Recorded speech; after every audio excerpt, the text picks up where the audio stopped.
예, 모두 수고 많으십니다. 먼저 총리께 간단하게 하나 여쭤보겠습니다.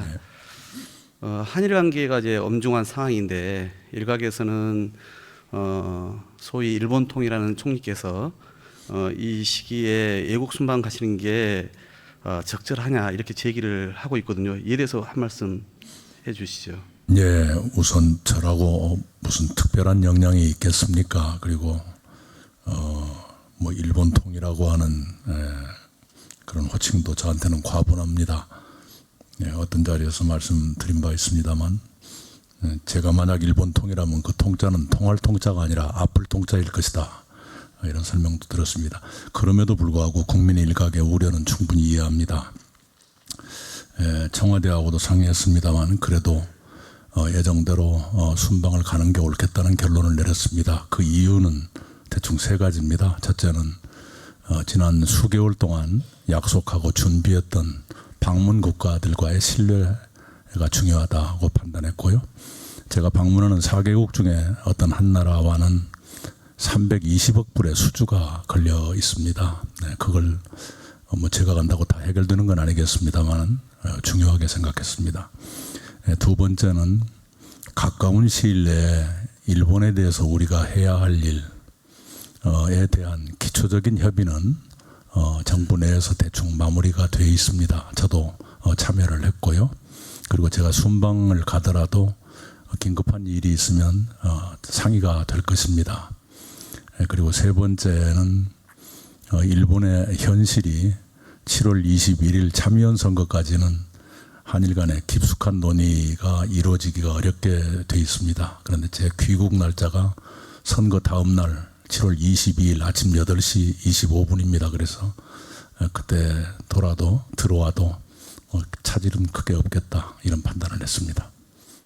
네, 순방을 하시더라도 말씀하신 것처럼 그런 외교적인 성과, 국익적인 어떤 성과도 잘 내시고 그다음에 대일 관계 된 부분도 꼼꼼하게 잘 챙겨주시기 바랍니다.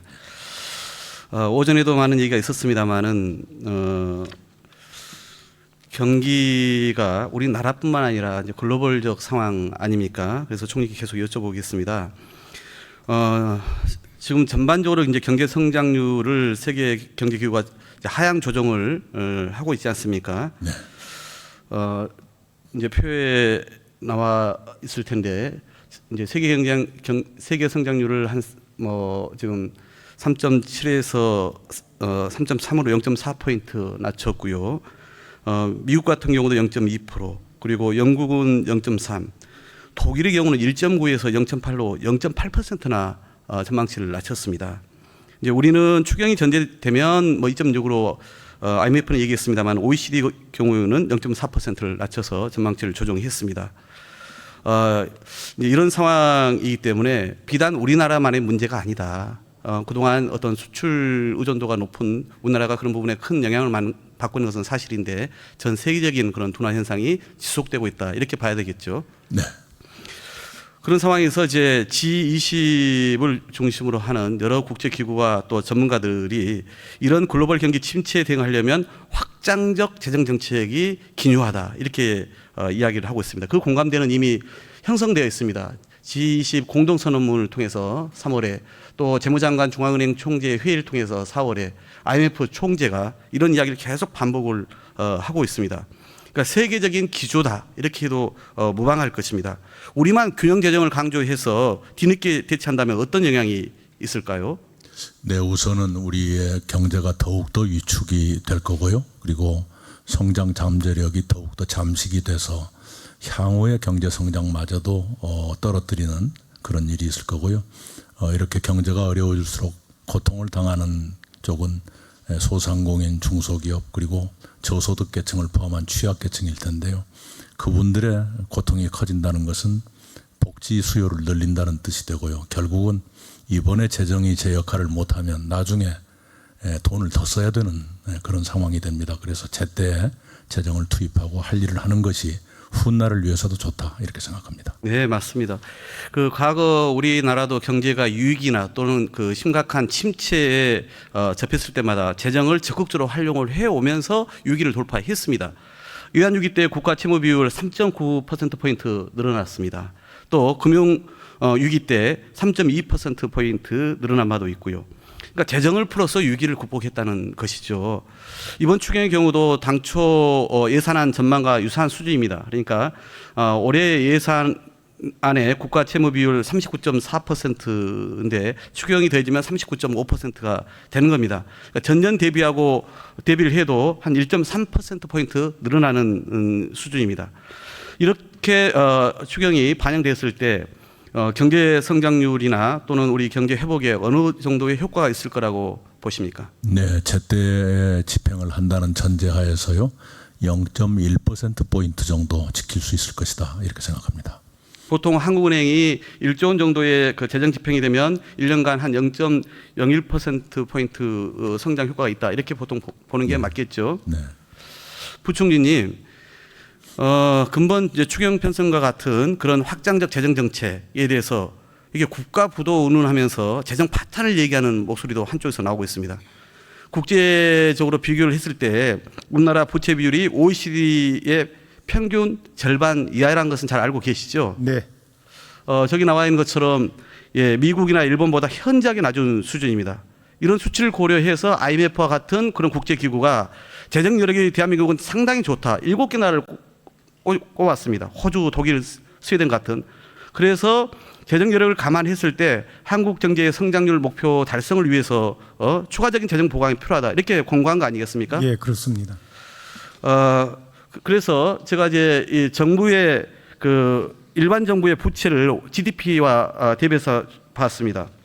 저기 표에 또 나와 있습니다만은 미국은 106%, 영국이 116%, 프랑스 123%, 독일이 72.3%, 일본이 222.5%입니다. 그러니까 그런 것에 비해서 한국은 40% 수준이기 때문에 대단히 양호하다고 봐도 국민들이 이렇게 안심을 해도 되겠습니까? 예, 국제적으로 저희 OECD 국가 중에서 재정 건전성에서는 한국이 가장 높은 수준에 있다는 말씀을 드립니다. 이번에 이제 3조 6천억 원의 국채 발행을 가지고 이게 마치 뭐 문재인 정부에서만 처음 발행하는 것처럼 이렇게 국민들이 잘못 아실 수가 있습니다. 이명박 정부 때 한번 보시죠. 그때도 글로벌 금융위기 때 22조 원 발행했습니다. 그리고 2015년 박근혜 정부 때 메르스 추경 때 9조 6천억 발행했습니다. 그러니까 지난 정부와 비교할 때 6조 7천억 추경 중에서 3조 6천억의 그런 국채는 최소한의 발행이다. 이렇게 국민들에게 확실하게 얘기하실 수 있는 것이죠. 예, 과거에 추경할 때도 제가 통계를 보니까 99년부터 지금 20차례 추경이 있었는데요. 매년 한 번씩 있었던 꼴이었습니다. 그래서 국채를 발행해서 한 추경이 8번이었고요. 물론 국채 없이 세기여행 등으로 한 것도 12번이었지만은 과거에 적자 국채에 의해서 추경한 사례는 상당히 많이 있고요. 금년 이번에 저희가 하면서 3조 6천억의 적자 국채를 냈습니다마는 작년도에 초과 세수가 25조가 들어오면서 18조 원에 해당되는 적자 국채를 줄여놨습니다. 4조 원은 조기 상환했고 14조 원은 발행을 안 함으로써 18조 원의 국가 채무를 줄이면서 그 재정 여력으로 이번에 3조 6천억을 발행하게 됐다는 말씀을 드리고요. 이거에 의해서 GDP 대비 국가 채무 비중은 0.1%포인트 올라간다고 이렇게 말씀드릴 수 있겠습니다. 근데 일각에서는 40% 국가 채무 비율이 마치 엄청나게 그 무슨 저 국가 경제의 근간이 흔들린 양 그 기준점으로 삼고 있지 않습니까? 그런 비판에 대해서 사실 이번이 처음이 아니고 박근혜 정부에서도 이미 그 계획은 수립된 바가 있습니다. 저 표를 보시면 아시는 것처럼 2016년도, 17년도를 거치면서 박근혜 정부 때도 계획에 국가 채무관리계에 보면은 40.1% 계획이 있었고요. 물론 나중에 변경해서 2017년도를 40%로 잡았습니다만 이미 그 계획이 수립되어 있었던 것입니다. 그런 걸 감안해서 그 밑에 있는 문재인 정부 같은 경우도 채무관리 계획을 5년 단위로 세우고 있다. 이렇게 저는 보고 있습니다. 이번 추경은 이제 앞서 경기 대응에 대해서 경기 대응에다가 이제 이런 미세먼지나 산불과 같은 것 이런 것을 이제 대응하기 위한 것인데요. 제 추경은 아까 제가 언급한 메르스 2015년도 추경이라든가 또 2006년도 집중호우 때문에 한 경우도 있습니다. 그리고 뭐 미세먼지와 관련해서는 지금 뭐 엄청난 경제적 손실이 예상되고 있기 때문에 또 이번 이제 겨울이 오면은 또 그 심각성이 더할 거기 때문에 이것은 뭐 최대한 집행을 편성해서 해야 되는 것이고요.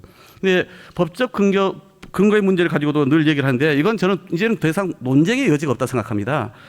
더구나 올해 최악의 유례없는 미세먼지가 발생하면서 사회 재난으로 이제는 국회에서 동의를 해준 거 아닙니까? 네. 거기에 명확하게 재난관리법에 부합하는 부분이기 때문에 한편에서는 대규모 재해에 해당된다는 것이 두말할 나위가 없는 것이고 또 한편에서는 아까 말씀하신 것처럼 경기 침체의 발생의 우려가 있는 경우 국민 누구나 지금 이 경기 침체 발생에 우려가 있다고 부정할 사람이 누가 있겠습니까? 그래서 이 추경의 두 가지 요건에 확고하게 부합한다고 생각하는데 어떻게 생각하십니까? 예, 의원님 말씀이 저희가 생각하는 거하고 정확하게 일치합니다.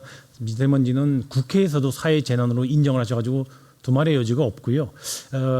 정부가 경기 하강 리스크에 대한 선제 대응 차원에서 이번에 추경을 같이 사업을 편성을 했는데요. 경기 침체에 대한 발생이나 발생 우려가 있을 때 추경할 수 있도록 했기 때문에 저희는 그 요건과 부합한다고 생각하고 있고요. 그 목적에 맞게끔 사업을 선정하려고 노력을 했습니다.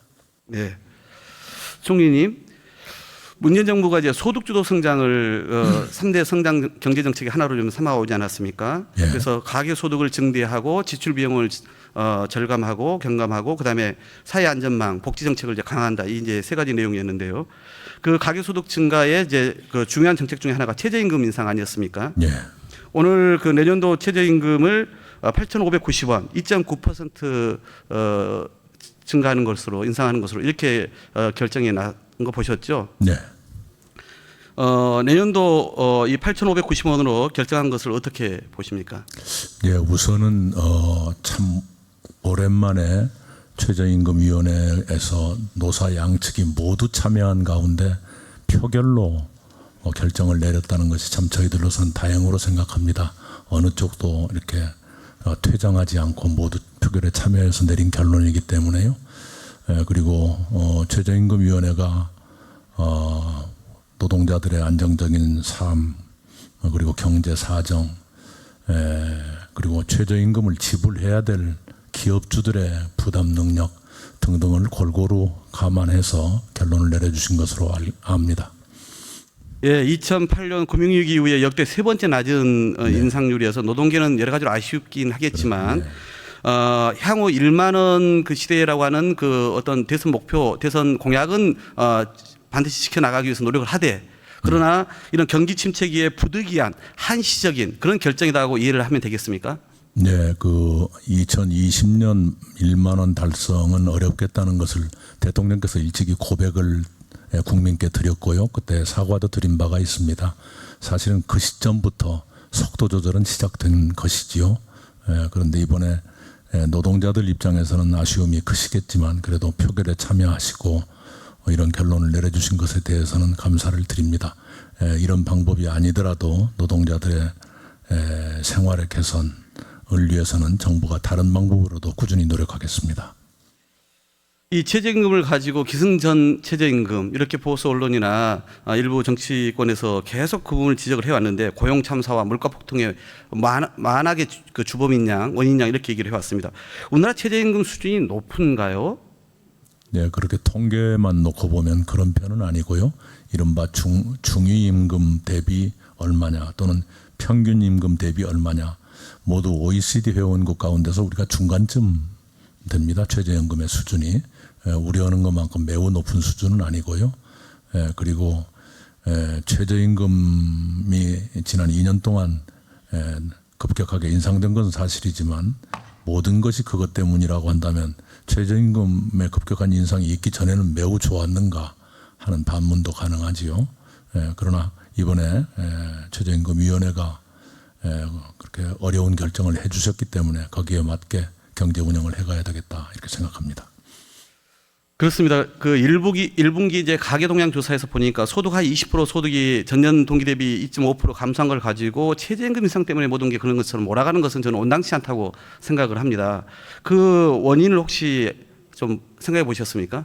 예, 1분위가 가장 이제 소득이 낮은 20%입니다만은 숫자가 많은 비율을 차지하는 것은 고령층입니다.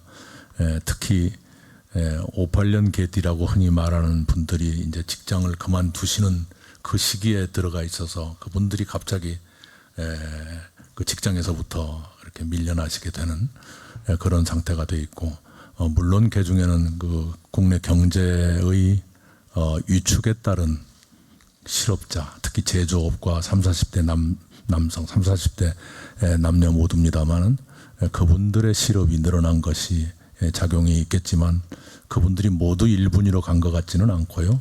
1분위 소득의 감소는 제일 큰 요인은 고령화의 빠른 진행에 있다고 말씀드리고요.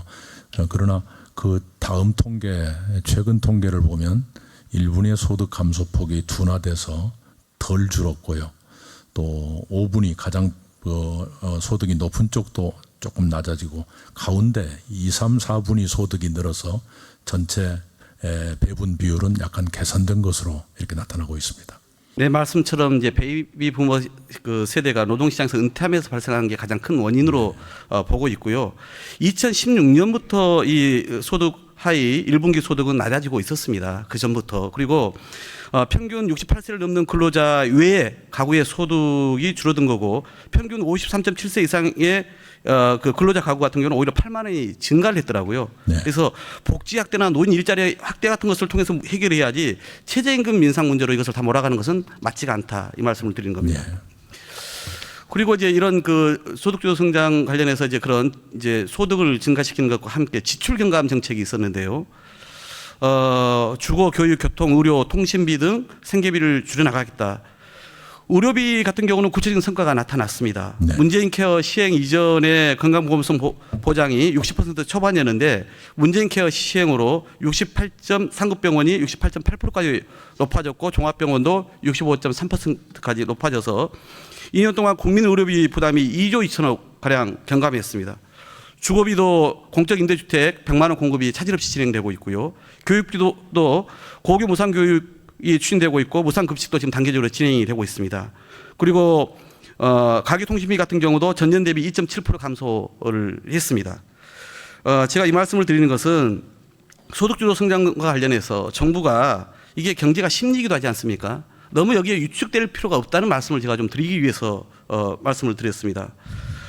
가계소득 증가가 근로자 가구 2008년 증가율이 전년 대비 9.18% 증가한 걸로 확인이 되고 있거든요. 취업자도 최근 늘어난 게 있고 신설 법인 수도 10만 개 이상. 그래서 제가 결론적으로 총리님께 좀 말씀드리고 싶은 것은 결국은 이렇게 어려운 경기 여건에서도 중요한 성과들이 생겨나고 있는데 우리 정부의 이 성과에 대한 설명과 홍보가 미흡하다라고 저는 봅니다. 앞서 말씀드린 것처럼 경제가 심이다 이렇게 말씀을 드리는데 가짜의 어떤 그런 뉴스나 또는 왜곡되는 어떤 그런 공격에 대해서 무방비로 있는 것 같아서요. 저는 실물 경제는 결국은 투자 심리, 소비 심리를 살려야 되는 거 아닙니까? 그래서 네. 이런 이야기 때문에 더 오히려 유축이 되고 있어요. 실제보다. 그래서 저는 총리께서 이런 주목할 만한 통계나 성과가 있으면 보다 공격적으로 홍보를 해서 경제에 활력을 불어넣는 것도 대단히 중요하다 차원에서 말씀을 드린 겁니다. 관련해서 하실 말씀 있으면. 예, 아까 말씀 주신 대로 우리 외환보유고가 사상 최고를 기록하고 있고요. 그리고 고용률이 67.2%로 이것 또한 사상 최고를 기록하고 있습니다. 우리가 구직 활동이 활발해지고 또 노인들도 구직 대열에 끼어들다 보니까 이 고용률도 높아지고 실업률도 높아지는 이런 현상이 벌어지고 있습니다. 거기다가 아까 말씀 주신 벤처 투자 사상 최고, 또 하나 뭐였죠? 그런 좋은 것이 있습니다만 그럼에도 불구하고 한참 가계를 이렇게 책임져야 될 30, 40대 근로자들의 실업률이 높아지고 있다. 제조업이 많이 위축되고 있다. 이것은 뼈아픈 대목이고요. 그리고 어찌되었건 우리가 노력은 하고 있습니다만 노령 빈곤 문제가 여전히 심각한 문제다. 정부로서는 그걸 무겁게 생각하고 있습니다.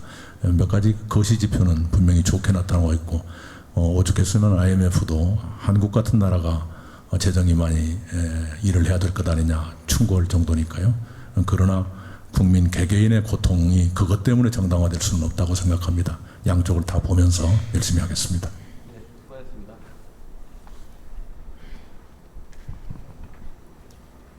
예, 박홍근 위원님 수고하셨습니다. 다음은 자유한국당 소속 존경하는 김석기 위원님 질의해 주시기 바랍니다.